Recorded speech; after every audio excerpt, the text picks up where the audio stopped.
আসসালামু আলাইকুম ওয়া রাহমাতুল্লাহি ওয়া বারাকাতুহু। একটা ছোট ঘটনা বলি। একবার রাসূলুল্লাহ সাল্লাল্লাহু আলাইহি ওয়াসাল্লাম মদিনার এক বাগানের পাড় দিয়ে হেঁটে যাচ্ছিলেন। সাথে কিছু সাহাবীও ছিলেন। হঠাৎ রাসূল থমকে গিয়েছেন এবং রাসূল বললেন যে, "এই কবরের বাসিন্দারা অতিরিক্ত কষ্টে আছে।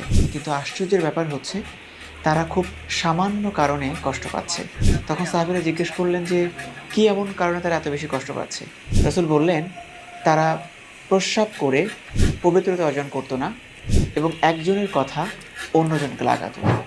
সুবহানাল্লাহ! এটা খুব সূক্ষ্ম একটা ব্যাপার এবং আমরা এটাতে অলসতা অথবা মজার ছলে আমরা এই দুটি কাজ করে থাকি। কিন্তু এটার জন্য যে কবরে কত বড় একটা শাস্তি আমাদের হবে এবং শুধুমাত্র শাস্তির ব্যাপারটাও না, ইহকালীন জীবনে আমাদের কিন্তু সামাজিকভাবেও আমরা খুব ঘৃণার পাত্র হয়ে যাই যারা জিনিসটা বুঝতে পারে। তাই এই দুটো জিনিস থেকে আমাদের বেঁচে থাকা উচিত।